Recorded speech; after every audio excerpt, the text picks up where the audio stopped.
Muhammad. Allahumma sholli ala Muhammad wa ala alihi wa sahbihi ajma'in. Wa ya ibadallah usikum wa iyaya nasihallahi wa ta'atihi wa qul faza takun.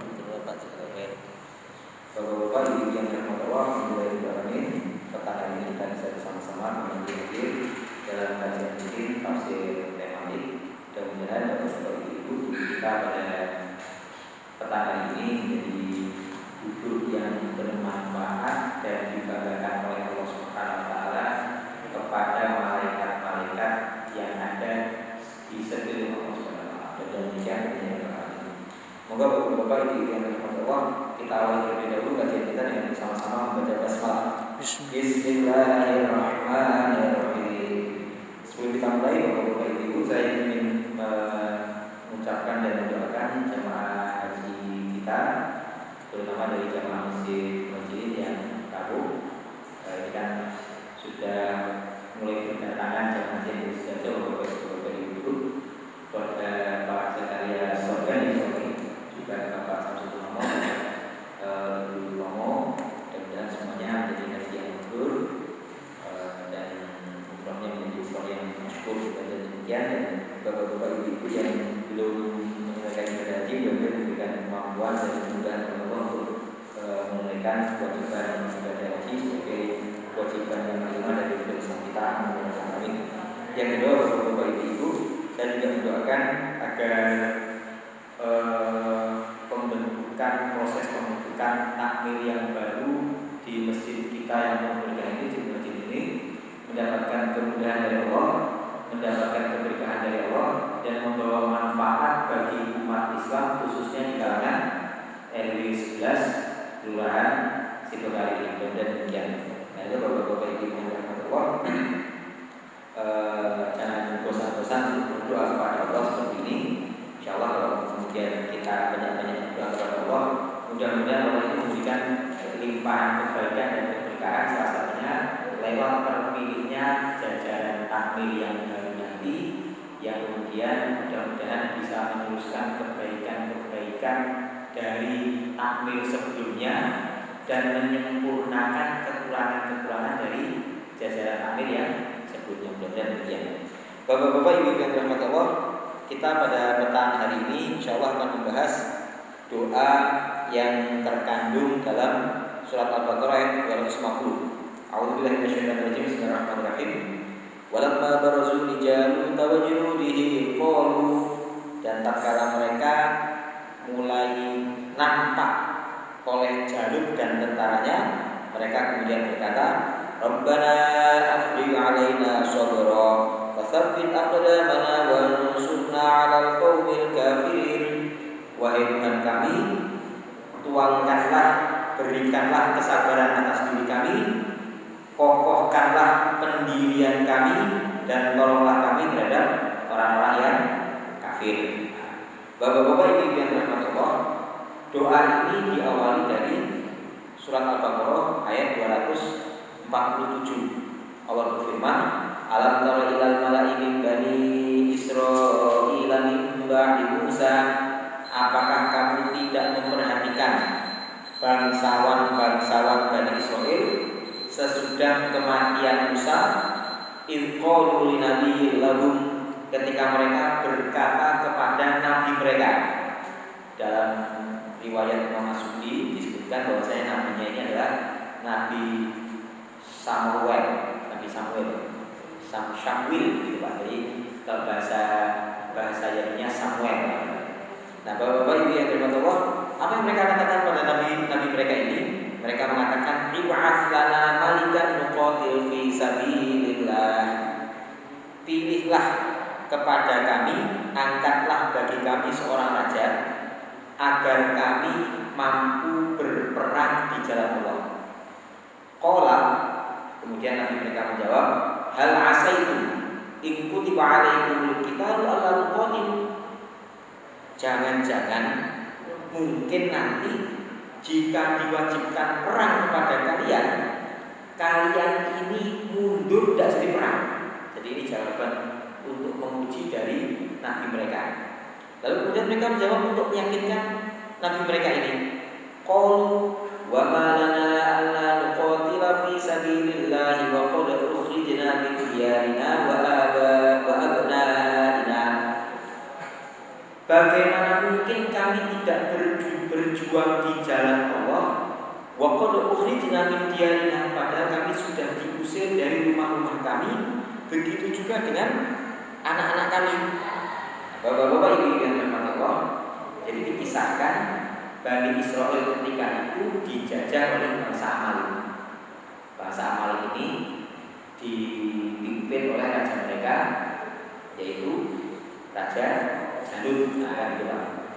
Karena itu bapak-bapak, ibu yang dirahmati Allah, ayat ini juga dijadikan dasar oleh sebagian ulama bahwasanya membela tanah air dalam rangka agar bisa menegakkan ibadah kepada Allah, agar bisa menyembah Allah dengan bebas, itu termasuk kategori jihad fisabilillah. Ini untuk bulan-bulan Agustus, kan gitu Pak. Bulan Agustus ini tentu identik di Indonesia ini dengan proklamasi kemerdekaan kita.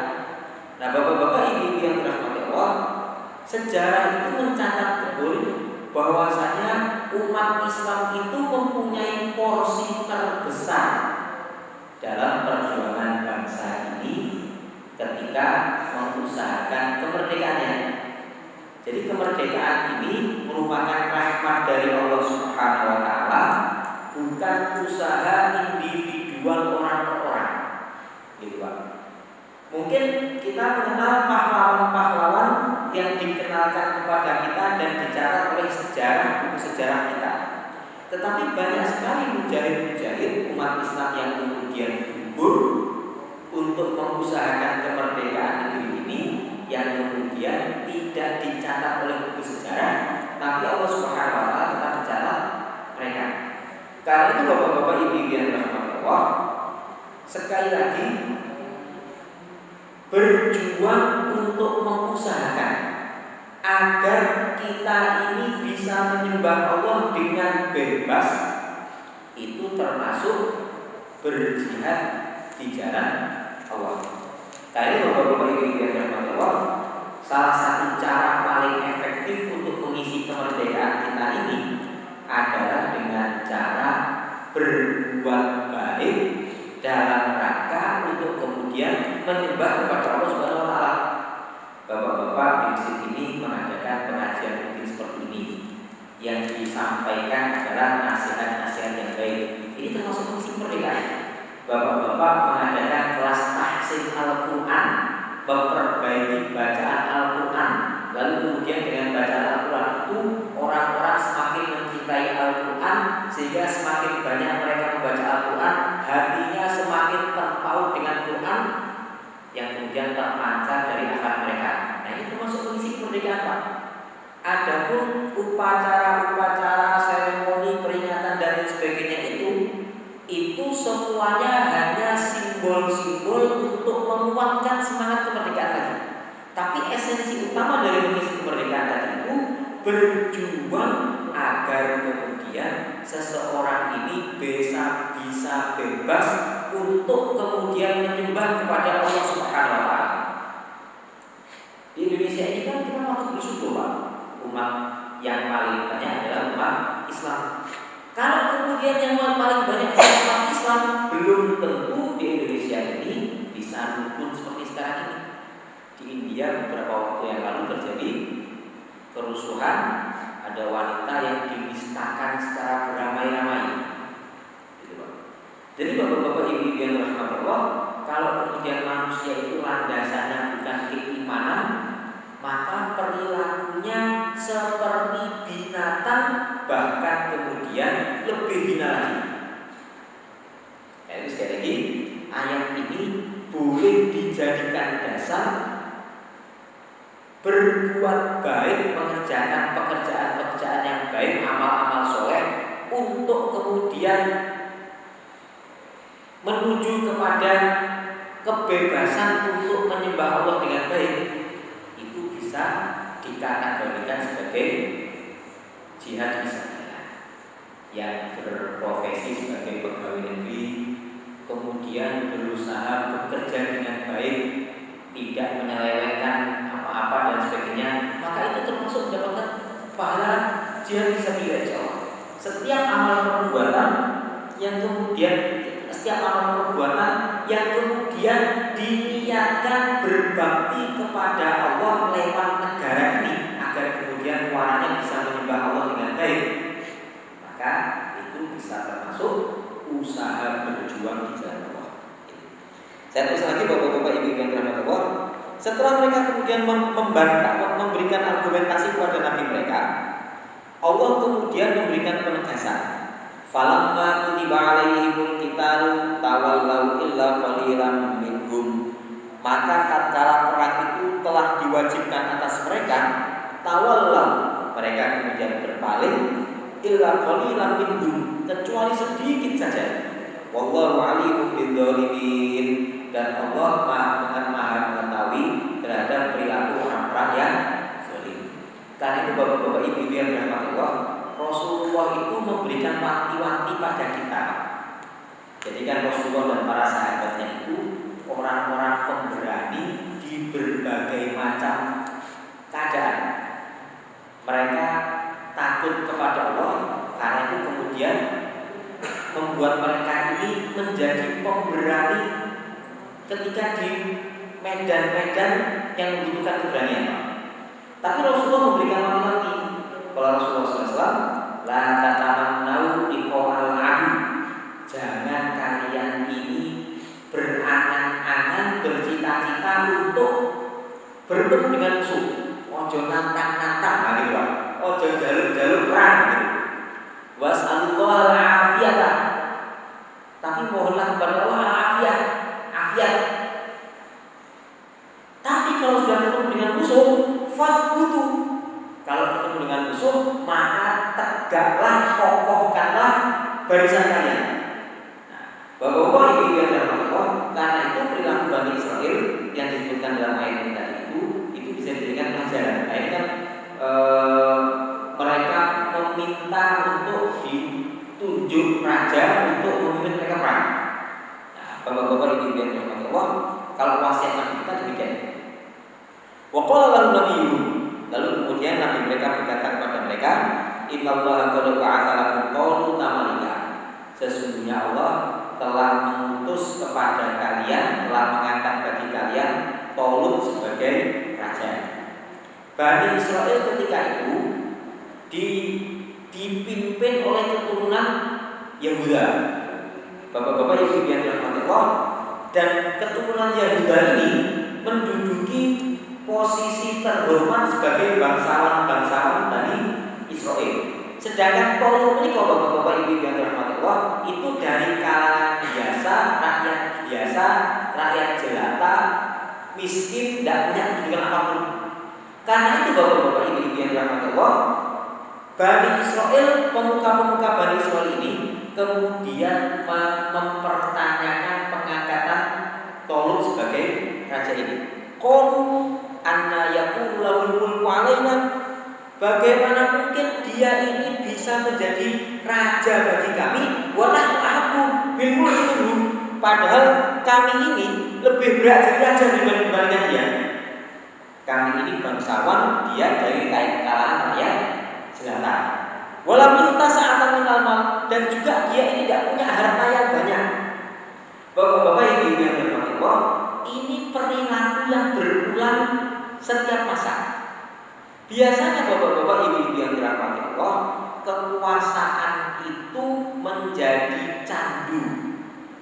Karena itu Pak, walaupun kemudian ada prinsip-prinsip demokrasi yang kita kenal secara umum, tetapi bapak-bapak ibu yang dirahmati Allah, prinsip demokrasi ini belum tentu kemudian bisa menghasilkan pemimpin-pemimpin yang berkualitas. Bapak-bapak ibu yang dirahmati Allah, kenapa demikian?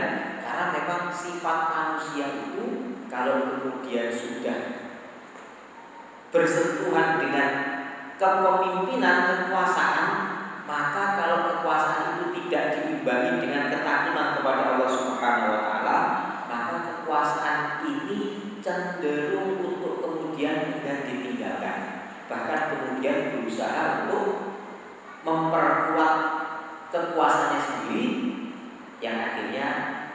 menjadi pola-pola yang diktator.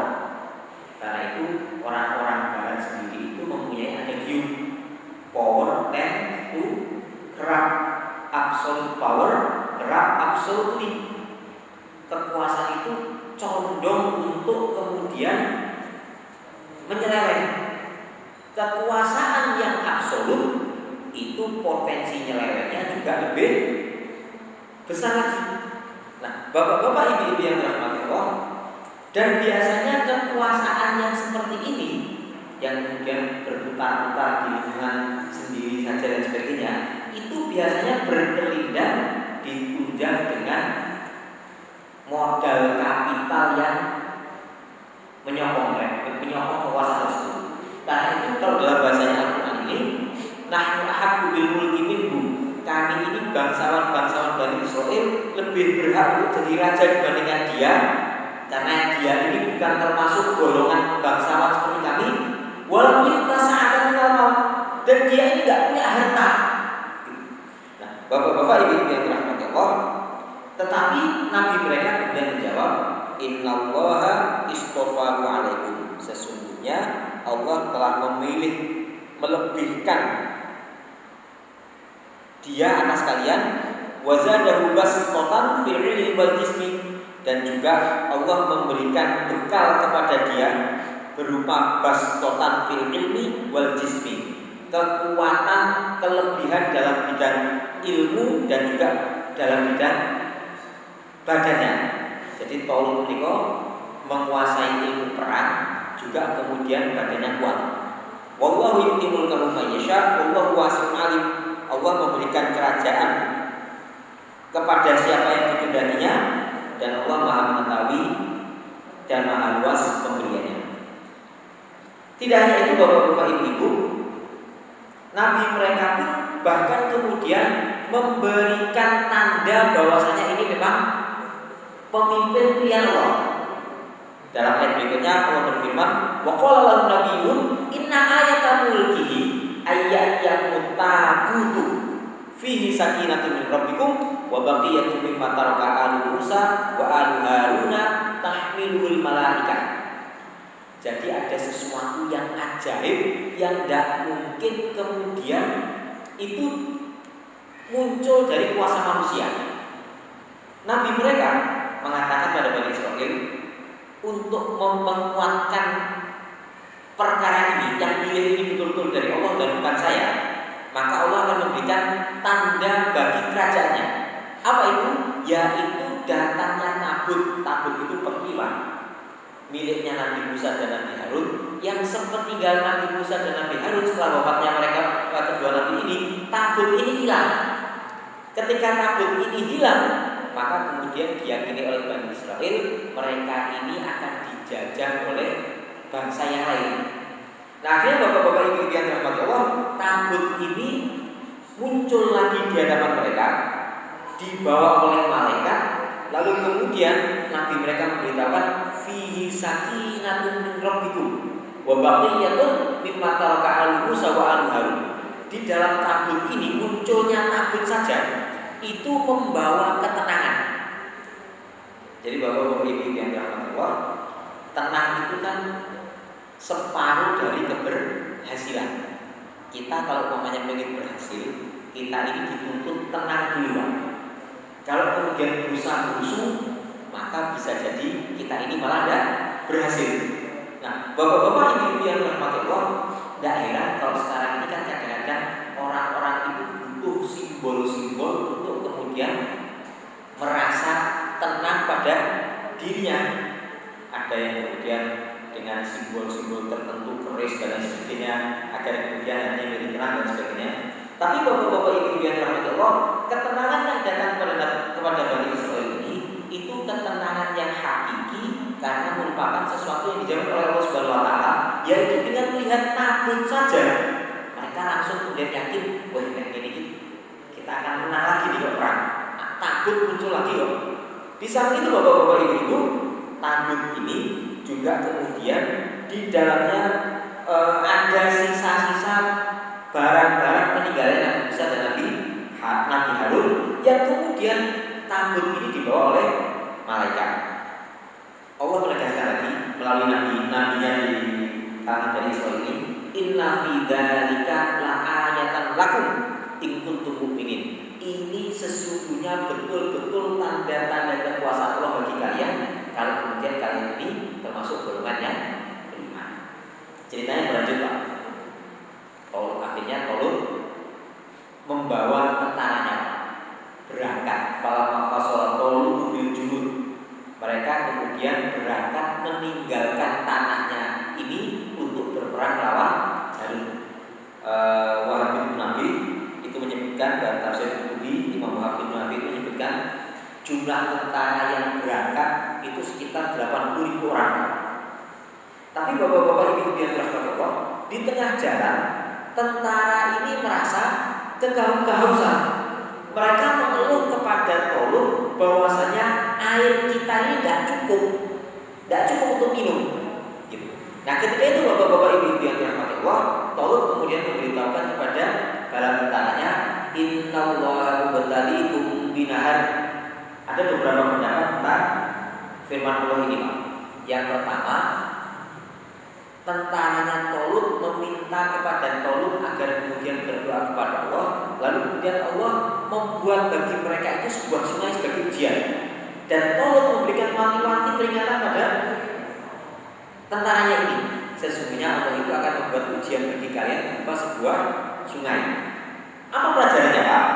Pilih pemimpin meniko, pemimpin yang beriman kepada Allah, karena kalau kemudian yang dipimpin itu mendapat kesulitan, doanya pemimpin itu mustajab, gitu Pak. Jadi kita pilih pemimpin itu nggak asal-asalan Pak. Kita pilih pemimpin itu pemimpin yang beriman kepada Allah, sehingga kalau kemudian pemimpin ini berdoa kepada Allah Subhanahu Wa Taala, doanya dikabulkan oleh Allah Subhanahu Wa Taala. Hanya diingatkan setelah semua formatur lagi. Misalnya semua formatur ya, formatur pemilihan takmir saja. Mudah-mudahan nanti yang terpilih ketua takmir yang paling bertakwa di antara jamaah kita kan gitu. Jika kalau masjid ini ada kesulitan Pak, ketua takmir tinggal angkat tangan kepada Allah, lalu kemudian mudah-mudahan diberikan karunia doa yang mustajab. Nah, kalau untuk takmir masjid yang skalanya lingkupnya itu kecil, kita memilih pemimpin-pemimpin yang beriman dan bertakwa kepada Allah, apalagi untuk skala-skala yang lebih besar, mau skala RW atau skala kepala desa atau skala kabupaten, semuanya kita pilih pemimpin-pemimpin yang beriman dan takut kepada Allah. Salah satu berkahnya doa mereka mustajab. Dalam pendapat yang lain, sungai ini adalah sungai yang terletak di antara Irak dan Yordania. Pendapat lain yang manapun bisa kita ambil bahwa itu dia dirahmati Allah. Tapi intinya munculnya sungai ini, adanya sungai ini adalah sebagai ujian. Tolut itu disertai 80.000 tentara yang semuanya orang-orang yang beriman. Tapi kemudian ketika mereka ini diajak berjuang oleh Tolut, Allah kemudian memberikan ujian kepada mereka berupa ujian materi. Mereka ini kehausan, lalu kemudian dikasih sungai. Tolut kasih wanti-wanti, faman syariba minhu falaysa minni, wa man lam yat'amhu fa innahu minni. Barang siapa nanti ketemu sungai, lalu kemudian minum dari sungai itu, dia tidak termasuk tentara saya. Wa man lam yat'amhu, tapi siapapun yang nggak minum dari sungai itu, fa huwa minni. Itu Pak. Jadi solusinya seperti itu, ujiannya seperti itu Pak. Cuman bapak-bapak ibu-ibu yang dirahmati Allah, Allah itu Tuhan kita itu kan maha penyayang Pak. Allah itu tidak membiarkan orang-orang yang beriman itu binasa tanpa ada jalan keluar. 80.000 tentara yang Tolut ini cenderung kehausan semua. Lalu kemudian Tolut memberikan syarat ojo ngombe, jangan minum dari sungai ini.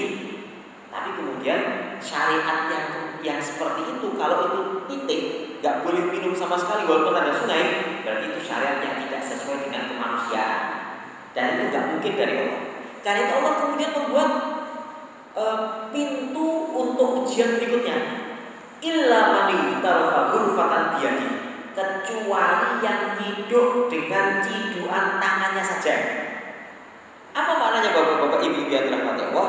Orang itu kalau kehausan biasanya pengen minum sepuas-puasnya.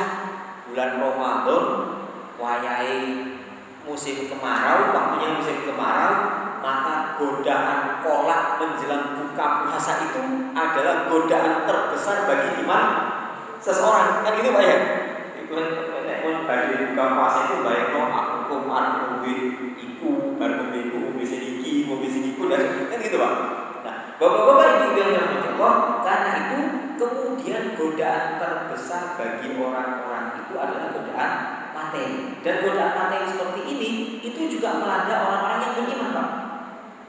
Mereka kehausan, ada sungai, maka kemudian bareng-bareng nyemplung di situ Pak. Fasyaribu minhu.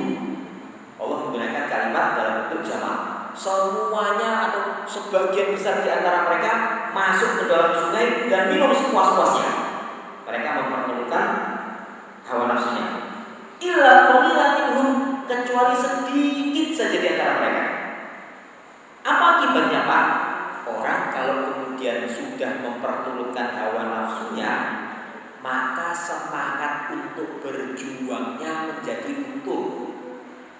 Mila menika Pak, biasanya tiang-tiang orang-orang Jawa itu punya kebiasaan tirakat. Nomor itu tirakat.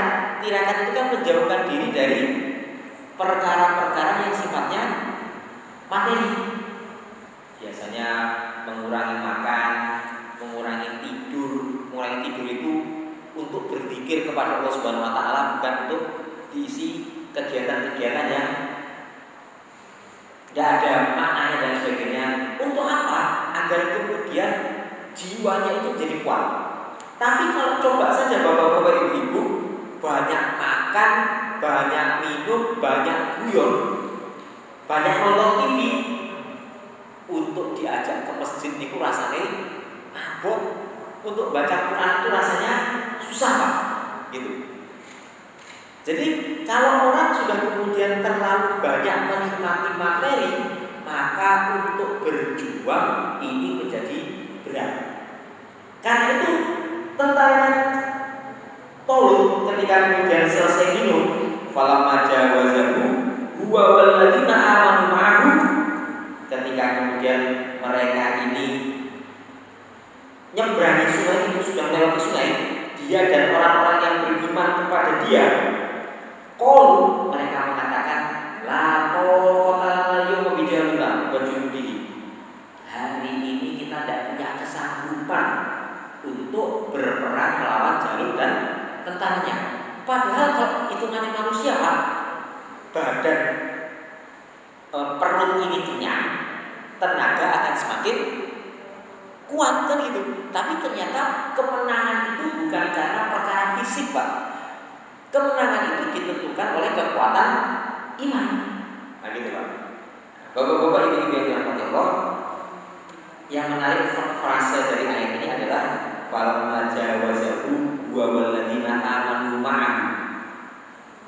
Orang-orang yang minum lalu kemudian disersi dari tentaranya Tolut itu Pak, itu dipersaksikan oleh Allah Subhanahu wa taala. Hal ini tidak membuat mereka keluar dari keimanannya. Gitu Pak. Karena itu bapak-bapak ibu-ibu yang dirahmati Allah, kaum orang yang beriman itu tingkatannya beda Pak. Orang yang beriman kepada Allah dan orang yang beriman kepada Allah dan dia berjuang dengan harta dan jiwanya, Allah itu menjamin faddalallahu mujahidina bi amwalihim wa anfusihim al-qa'idina darajat. Allah melebihkan derajat orang-orang yang beriman dan mau berjuang lebih tinggi beberapa derajat dibandingkan orang-orang yang beriman tapi tidak berjuang. Tapi Allah juga memberikan janji Pak, wa kullan wa'adallahi husna. Masing-masing tetap dikasih pahala kebaikan. Cuma pasti pahala kebaikan bagi orang-orang yang berjuang itu lebih derajatnya, lebih tinggi derajatnya dibandingkan orang-orang yang tidak berjuang. Gitu. Karena itu bapak-bapak ibu-ibu yang dirahmati Allah,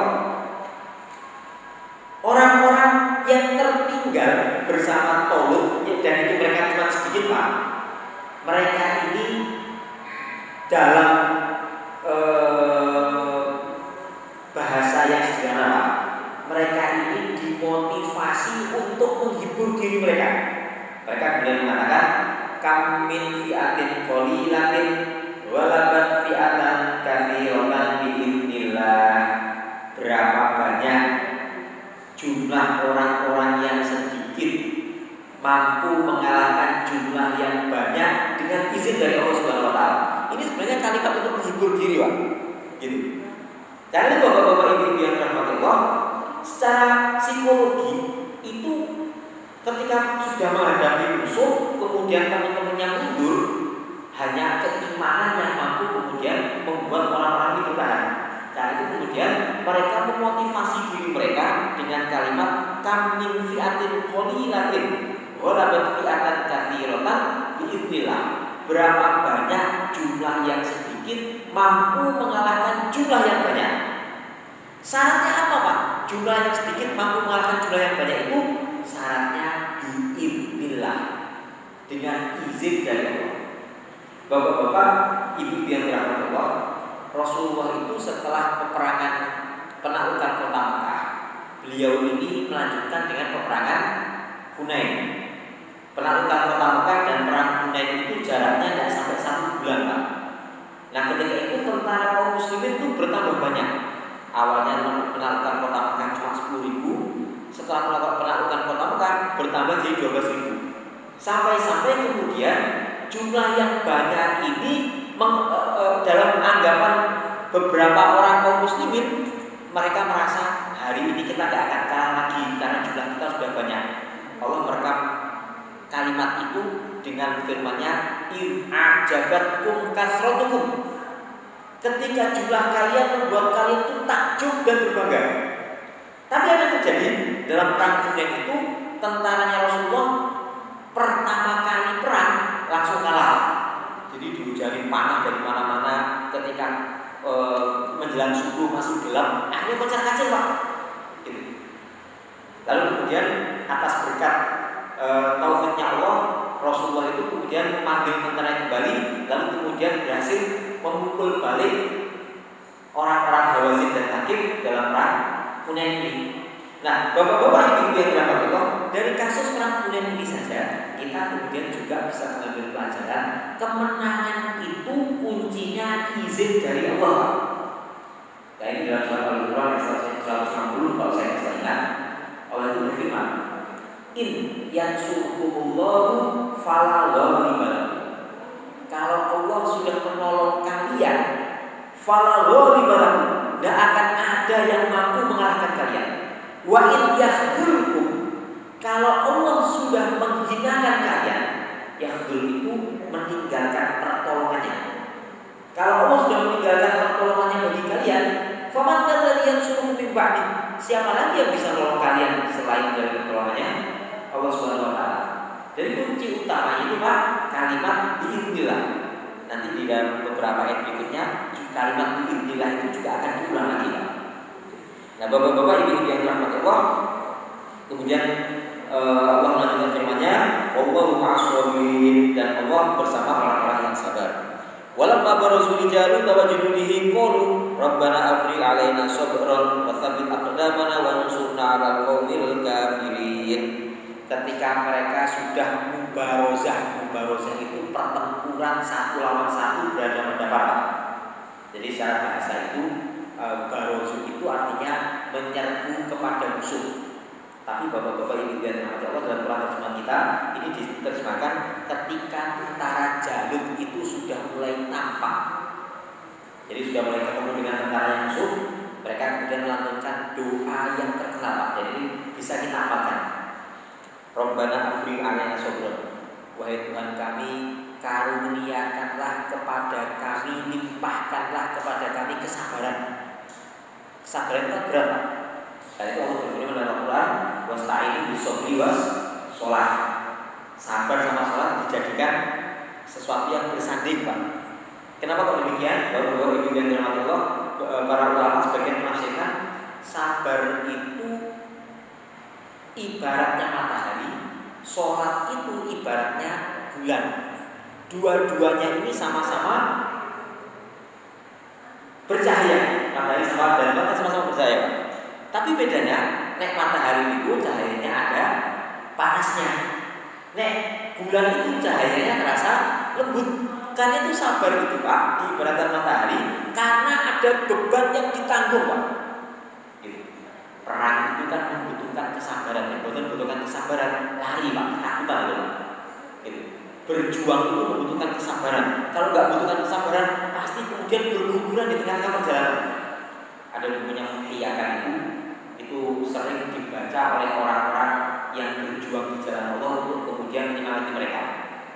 Jadi judulnya itu Al-Mutasaffifuna fi Thariqid Dakwah, orang-orang yang berguguran di jalan perjuangan dakwah kepada Allah Subhanahu wa taala. Nah, Bapak-bapak, ibu-ibu yang dirahmati Allah, karena itu doa ini indah sekali. Rabbana afrigh 'alaina sabran. Wahai Tuhan kami, limpahkanlah kepada kami kesabaran.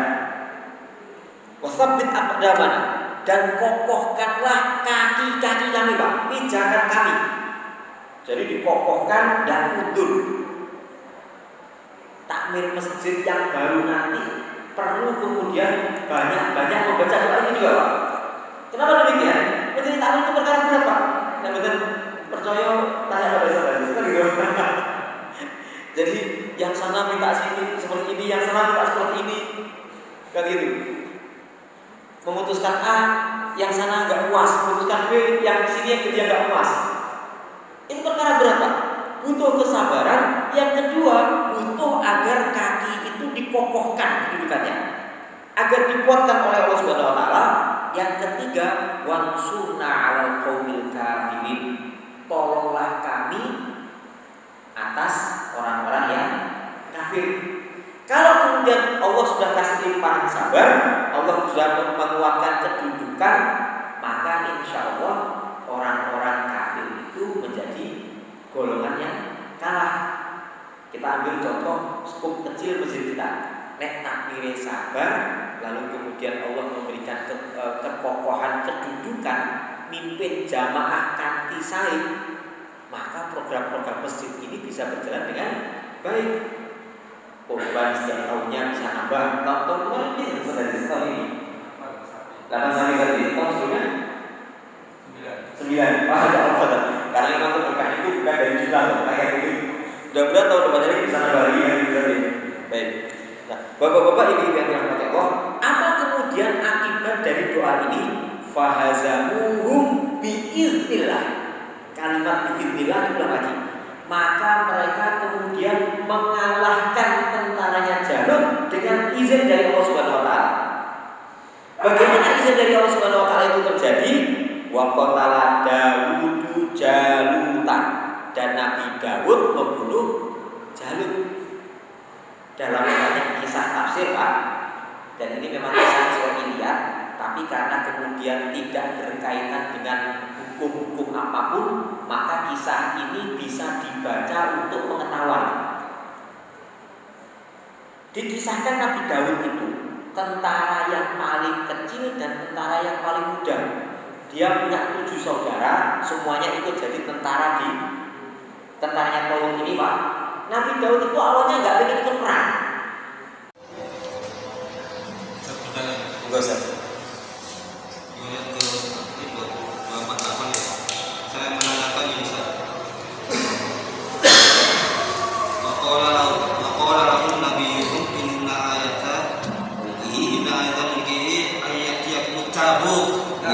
Cabut ini yang kemudian membuat tentaranya oleh itu tenang hatinya. Apa yang terjadi? Wallahu Betul. Jadi dalam sebuah riwayat itu disebutkan seperti peti Pak. Peninggalannya harum dan rusak. Ya. Setelah muncul itu lalu hilang lagi Pak. Sampai sekarang tidak ketemu lagi. Gitu.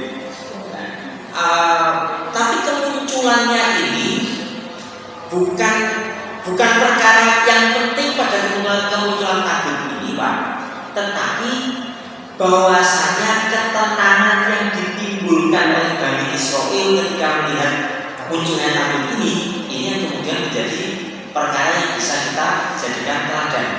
Dari mana ketenangan itu akan muncul, Pak? Sekarang kita nggak mungkin mengharapkan arah tenang metu takut sih, karena takut ya ini nggak berisi, nggak berisi ada. Dia bisa kayak gitu, Pak. Dari mana kemudian muncul ketenangan itu? Allah menjadi dalam Al-Araf, ala bidzikrillahi tatma'innul qulub.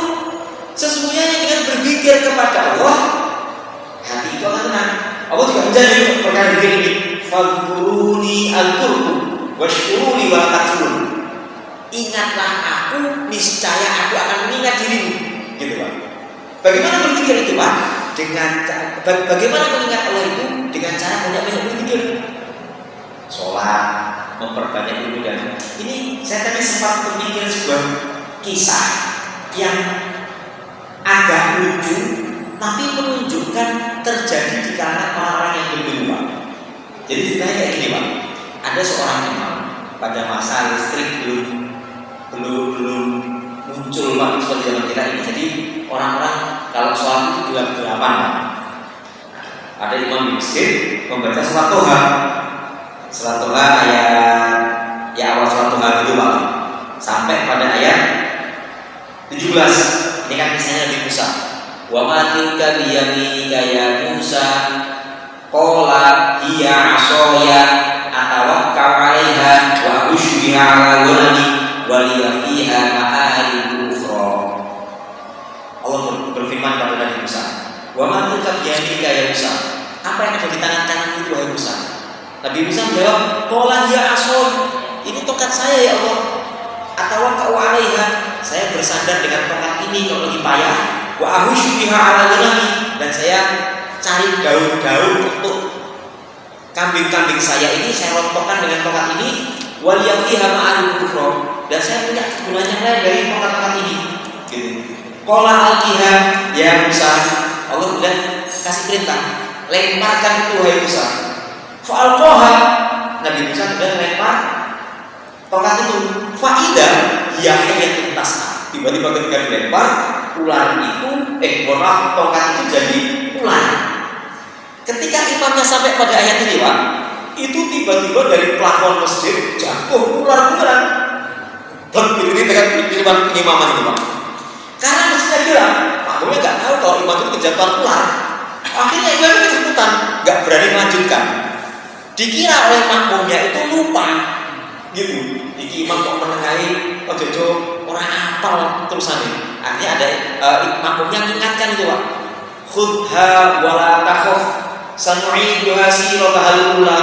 Ambillah itu, jangan takut, ntar kami balikin jadi bentuk yang sesuai, itu tongkat. Imamnya diam aja. Diingat lagi sama makmumnya. Khudha wala takhaf. Sampai berkali-kali akhirnya imam jawab, khud anta binafsika. Ambil aja sendiri, ini ular ini.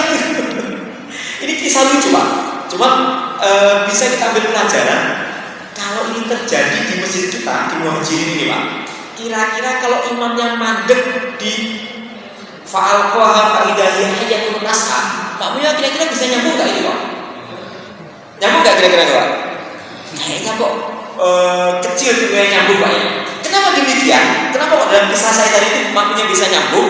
Karena yang imami dan yang jadi makmum itu sama-sama menguasai Al-Quran.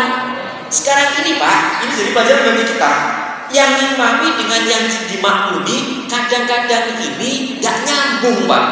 Gitu. Sing imami maca ayat ini, yang makmumnya wis kok aku melo ae, kadang-kadang sampai orang sampai ngantuk-ngantuk. Dan ini jadi kekurangan kita, Pak. Bagaimana kemudian kita ini bisa mendapatkan izin Allah untuk meraih kemenangan, sedangkan dengan sumber dari kemenangan itu sendiri kita ini kadang-kadang tidak terlalu dekat. Nah, gitu. Wah, mempelajari arti makna Quran itu susah saat ini kan 30 juz. Ya kalau begitu tetap berusaha mawon. Nah, gitu. Bukan berarti ini saya mencela kondisi kita, Pak, tidak, Pak. Tapi ini sebagai bahan untuk kontemplasi, untuk renungan. Oh iya, kan, mosok Ustaz Aziz moco sampai soal apa sekarang? Sekarang? Iya, itu berapa? Di surat surat An-Nahl. Surat An-Nahl.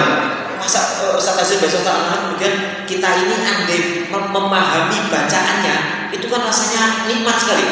Membaca Quran bisa memahami itu rasanya nikmatnya bukan main. Iso-iso orang medek-medek nih. Bisa-bisa kalau kita membaca Quran bisa memahami maknanya itu akan rasanya itu asik sekali. Nah, bagaimana bisa merasakan asik seperti itu? Tentu kemudian dengan cara berusaha semaksimal mungkin. Nah, insya Allah mudah-mudahan nanti jajaran takmir yang baru bisa semakin memfasilitasi bapak-bapak ibu-ibu untuk kemudian bernikmat-nikmat dengan Al-Quran dengan kalamullah. Saya ingat petuahnya, nasihatnya Sayyidina Utsman bin Affan itu, kalau hatimu bersih maka niscaya akan mudah bagi hatimu itu untuk meresapi indahnya Quran. Jadi kalau kebalikannya, kalau kemudian kita ini kok tidak meresapi juga indahnya Quran, jangan-jangan hati kita ini tidak bersih-bersih kan gitu. Itulah konsentrasi. Semoga jawabannya agak nyambung kemana-mana. Ada lagi Bapak Ibu? Cukup Jin? Jin mudah-mudahan bermanfaat Bapak Ibu yang dirahmati Allah. Mari kita akhiri kajian kita dengan bersama-sama membaca doa kafaratul majlis. Subhanaka wa bihamdika asyhadu an la ilaha illa anta astaghfiruka wa atubu ilaik. Assalamualaikum warahmatullahi wabarakatuh. Waalaikumsalam.